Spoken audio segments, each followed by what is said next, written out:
Hi friends, welcome to Lala's hot kitchen. നമ്മളത് തയ്യാറാക്കുന്നത് നല്ല തിരണ്ടി കറിയാണ്, അല്ലെങ്കിൽ തിരച്ചി എന്ന് പറയും. നമുക്കിതൊന്ന് നന്നായിട്ട് വൃത്തിയാക്കണം. അതിൻ്റെ ഒരു കറുത്ത തൊലിയൊക്കെ നമുക്കൊന്ന് മാറ്റിയിട്ട് നല്ല ഫ്രഷായിട്ട് കട്ട് ചെയ്തെടുക്കാം. അതിനുശേഷം നമുക്ക് ഇതെങ്ങനെ തയ്യാറാക്കുന്നത് നോക്കാം. നമ്മുടെ പാൻ ഒന്ന് ചൂടായി വരുമ്പോഴത്തേക്കും നമുക്ക് ഇതിലേക്ക് 4 ടേബിൾ സ്പൂൺ മല്ലിപ്പൊടി ചേർക്കാം.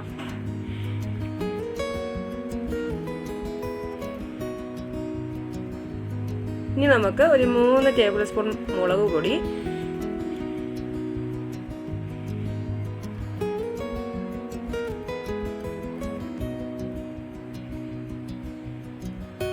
ഒരു ടീസ്പൂൺ മഞ്ഞൾപ്പൊടി,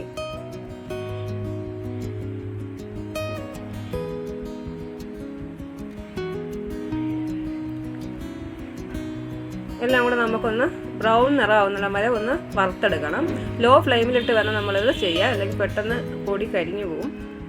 അപ്പോൾ നല്ല ബ്രൗൺ നിറം വരെ നമുക്ക് നല്ലതായിട്ട് ഇളക്കി കൊടുക്കണം.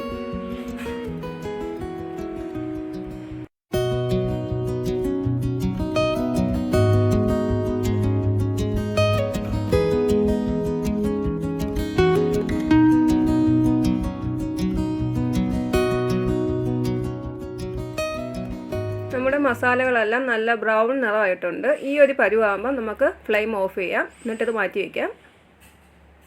ഇനി നമുക്ക് മീൻകറി വെക്കുന്നതിനായിട്ട് ഒരു ചട്ടി അടുപ്പിലേക്ക് വെച്ച് കൊടുക്കാം. ഒരു മൺചട്ടി അടുപ്പിലേക്ക് വയ്ക്കാം.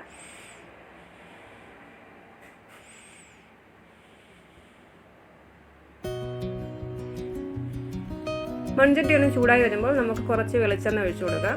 ഒരു 2 ടേബിൾ സ്പൂൺ വെളിച്ചെണ്ണ ഒഴിക്കുക, അല്ലെങ്കിൽ റിഫൈൻഡ് ഓയിൽ ആയാലും മതി. ഇതിലേക്ക് ഒരു ടീസ്പൂൺ ഉലുവ ഇട്ട് പൊട്ടിച്ചെടുക്കണം.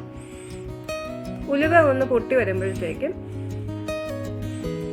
നമുക്ക് ഒരു കഷ്ണം ഇഞ്ചി, ഒരു 15 വെളുത്തുള്ളിയുടെ അല്ലി, രണ്ടും കൂടെ നല്ലതായിട്ടൊന്ന് ചതച്ചെടുക്കാം.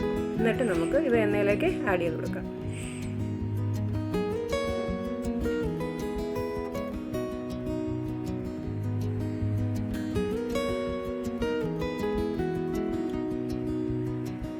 ഇഞ്ചി വെളുത്തുള്ളി കൂട്ട് നമ്മൾ എണ്ണയിലേക്ക് ആഡ് ചെയ്തിട്ടുണ്ട്. ഇനി ഇത് നല്ലതായിട്ടൊന്ന് മൂപ്പിച്ചെടുക്കണം. ഇതിൻ്റെ പച്ച മണമൊക്കെ ഒന്ന് മാറി വരണം.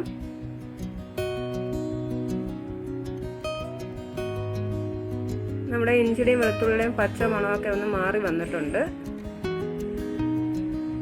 ഇനി ഇതിലേക്ക് നമുക്ക് 1 കപ്പ് ചെറിയ ഉള്ളി, 2ആയിട്ട് കീറിയ ചെറിയ ഉള്ളി ആഡ് ചെയ്ത് കൊടുക്കാം.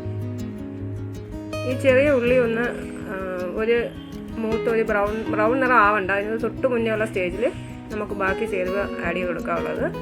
ആദ്യമേ നമുക്കിതൊന്ന് മൂപ്പിച്ചെടുക്കാം.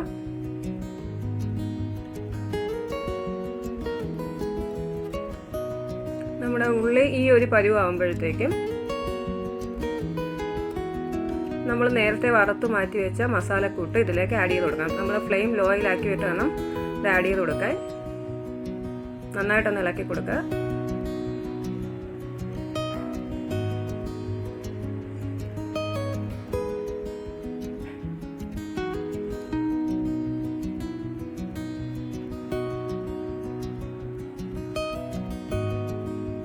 നമുക്കിതിലേക്ക് കുറച്ച് വെള്ളം ഒന്ന് ഒഴിച്ചു കൊടുക്കാം. ഇപ്പോൾ അധികം വെള്ളം ഒഴിക്കേണ്ട, കുറച്ച് ഒഴിച്ചാൽ മതി.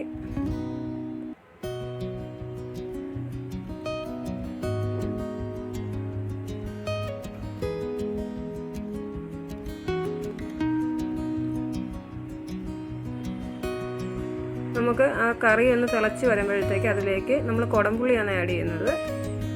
ഒരു 2 കഷ്ണം കുടംപുളി നമുക്ക് കീറി അതിലേക്ക് ഇട്ട് കൊടുക്കണം.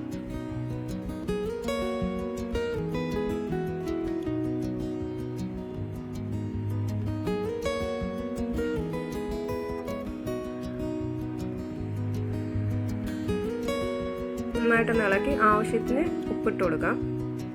ഉപ്പ് നമ്മളിപ്പം കുറച്ച് ഇട്ട് കൊടുത്താൽ മതി. പിന്നെ നമുക്ക് മീൻ ആഡ് ചെയ്തതിന് ശേഷം നോക്കി വേണമെങ്കിൽ വീണ്ടും ആഡ് ചെയ്ത് കൊടുക്കാവുന്നതേ ഉള്ളൂ. നന്നായിട്ടൊന്ന് ഇളക്കുക.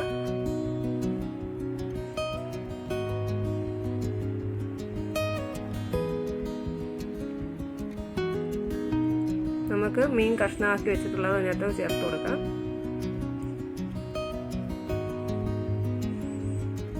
നല്ലതായിട്ടൊന്ന് ഇളക്കി കൊടുത്തതിന് ശേഷം നമുക്കിതൊന്ന് അടച്ചു വയ്ക്കണം. കാരണം ഈ മസാലയെല്ലാം ഈ മീനിലൊന്ന് പിടിച്ചു വരണം. നമുക്ക് അടച്ചു വെച്ചൊന്ന് വേവിച്ചെടുക്കാം.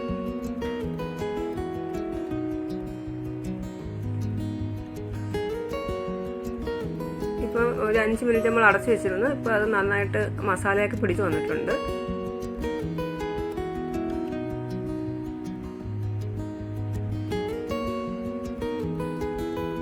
ഇനി നമുക്കിതിലേക്ക് കുറച്ച് വെള്ളം കൂടി ആഡ് ചെയ്യാം.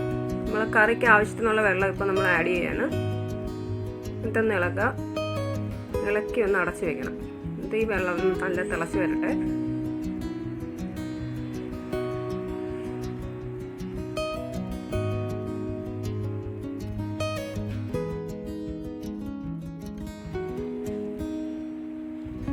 ഇപ്പോൾ നമ്മുടെ കറി നല്ല തിളച്ച് വന്നിട്ടുണ്ട്. ഇതിലേക്ക് ഒരു 5 പച്ചമുളക് കീറിയതും ഒരു തക്കാളിക്ക് കട്ട് ചെയ്തതും കൂടെ നമുക്ക് ചേർത്ത് കൊടുക്കാം.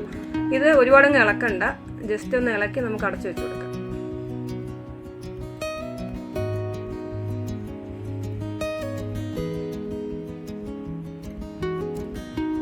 ഈ ഒരു സ്റ്റേജിൽ നമുക്ക് ഉപ്പ് വേണമെങ്കിൽ ആഡ് ചെയ്ത് കൊടുക്കാം.